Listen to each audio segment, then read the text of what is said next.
Antrean warga terlihat di operasi pasar minyak goreng curah yang berlokasi di Pasar Alang-Alang Lebar Palembang Sabtu siang akibat tak tertibnya warga, meski sudah diingatkan polisi yang menjaga operasi pasar. Bersamaan dengan hal itu, operasi pasar sempat dikunjungi Menko Perekonomian dan Wamendak. Operasi pasar terus digelar di Sumatera Selatan agar warga dapat mudah mendapatkan komoditas ini dengan harga terjangkau. Di Sumsel, produksi minyak goreng baru mencapai 10 juta liter per bulan, sedangkan kebutuhan masyarakat mencapai 15 juta liter per bulan.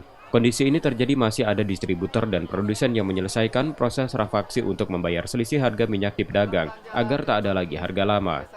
Hal lain karena warga mengalami beli panik sehingga permintaan tidak sesuai dengan persediaan. Terhadap kebijakan yang sedang diberlakukan. Dan tentu tadi harapan masyarakat agar continue supply terhadap kebutuhan pokok termasuk minyak goreng ini bisa tersedia.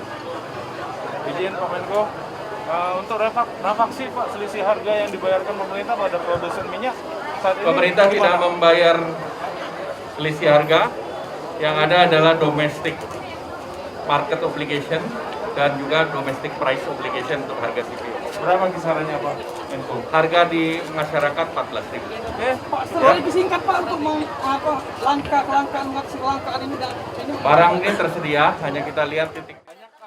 Saat masa transisi harga pada Februari sampai saat ini, ada 100.000 liter minyak yang dijual untuk operasi pasar di Sumsel, yang diharapkan dapat memberikan rasa tenang pada masyarakat, setidaknya sampai produksi minyak kembali pulih pada Maret 2022 mendatang. Purwantoro, Kompas TV, Palembang, Sumatera Selatan.